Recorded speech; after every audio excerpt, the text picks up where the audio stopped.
Fox News poll shows 87% of voters think the southern border crisis is an emergency or a major problem. Joining me now is Terrell County, Texas Sheriff and retired Border Patrol agent Thad Cleveland. Sheriff, thanks very much for being here. Your reaction to all of this? Hey, good morning, Maria. Thank you for having me back. And first of all, it's nothing more than political rhetoric. You know, we're almost at the election time, and this administration has taken token efforts the last 2 months. Again, the last 2 months, they've taken these efforts to make it look like that they're actually doing something at the border. But what about the last 3.5 years? These are steps they should have taken 3.5 years ago. Well, I mean, I'm wondering if they're doing this just so that they could get illegals to vote. I mean, was that the whole point the whole time? Ben Weingarten writes this in a piece called The Battle Lines of 2024's Epic Struggle. More than a dozen jurisdictions run by Democrats, including Washington, D.C. and several adjacent Maryland municipalities, allow non-citizens to vote in some local elections. San Francisco not only permits non-citizens to vote, but appointed ones to serve on its election commission. How likely is that? You know, Maria, even though we know it's against the law for non-citizens to vote, it's easy to get a driver's license. It's easy to get an identification, and it would certainly be easy to go into a courthouse, register to vote, without having someone there that's an appropriate immigration official to determine whether or not someone's here legally or illegally. And I must also make the comment, Kamala said that the immigration system's broke. The immigration system isn't broke. We have pathways to citizenship. What we don't have, and it's exactly opposite of what she said, we don't have a secure border. The border is not secure, and we must secure our border. Well, she's bragging that the illegal migrant crossings have dropped to the lowest level in 4 years this July. The numbers, of course, are only being compared to the Biden-Harris years, not the former President Trump's record of low crossings. I mean, under President Trump, we had, a 40-year low in crossings. Now we've got a 20-year high. New CBP data shows there have been more than 8 million encounters at the southwest land border alone since 2021.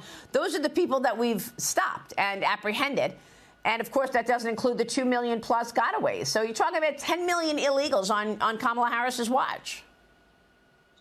You know, Maria, first and foremost, I say that number's even higher because, again, that got-away number is a best guess. And our agents do a tremendous job counting those. But I guarantee you there's areas that we don't even know people cross, such in my portion of the border.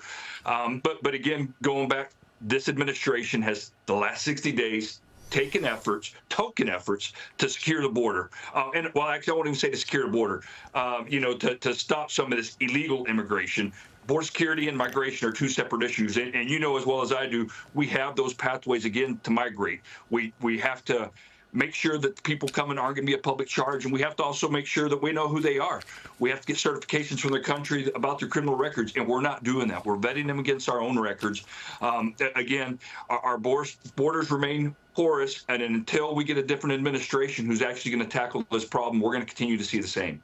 So, Michael Balboni, jump in here because I'm serious about this issue of illegals voting, and I want to get your take on this because apparently the DMV offices right now are packed with illegals right now trying to get driver's licenses, and they're getting Social Security cards and they're getting driver's license apparently in very short order.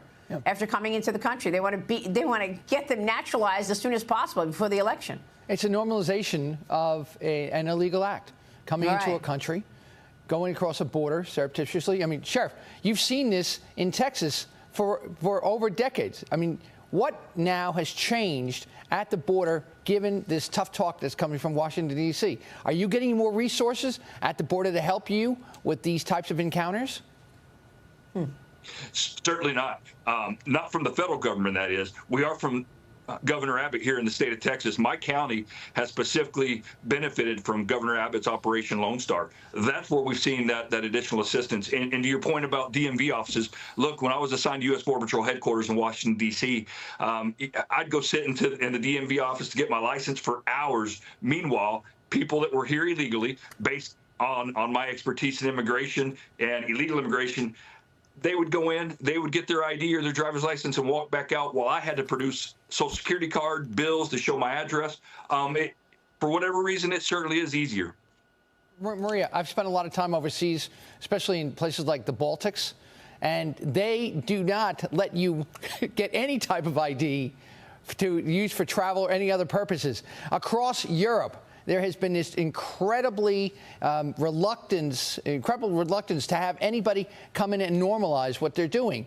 But not here in the United States. It's really insane that we are taking our immigration policies and basically ignoring them.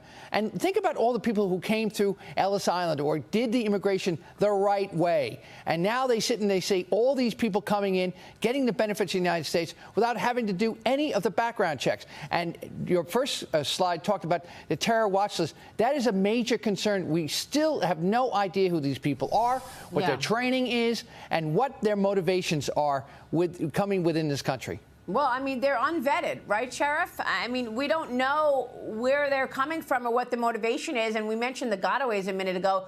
Those people got away. We don't know what they're going to do. That's why Christopher Wray has said multiple times that we could see a terrorist attack in this country. Exactly, Maria. We don't know who these people are. And again, that's why I said I believe the number is a lot higher. But you have to look at, we're having terrorists come in the country. Is that number accurate? I believe it's much higher.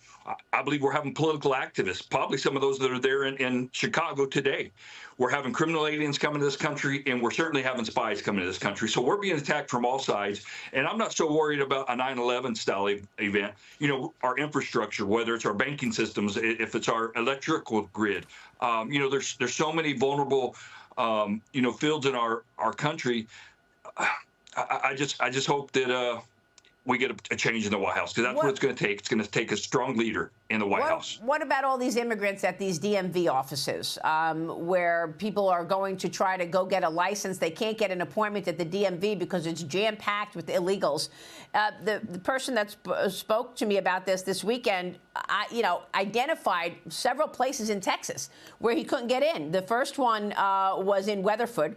A massive line of immigrants getting licensed. They had a tent and a table outside the front door of the DMV registering them to vote. It was all, the signs were in Spanish. It was an obvious Democrat operation on this voting, he said. Second one was in Fort Worth, same line, same Democrats out front. And the third one was in North Fort Worth, which had no lines but the same voter registration drive. Trying to get illegals to get their driver's licenses so that they have ID.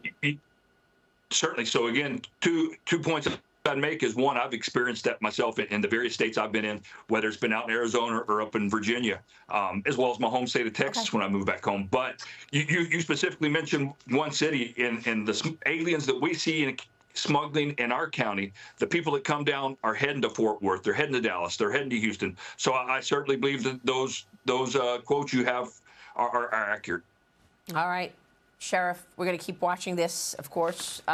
We've got about 80 days until Election Day. Sheriff, thanks very much. Thad Cleveland joining us this morning. Stay with us. We'll be right back.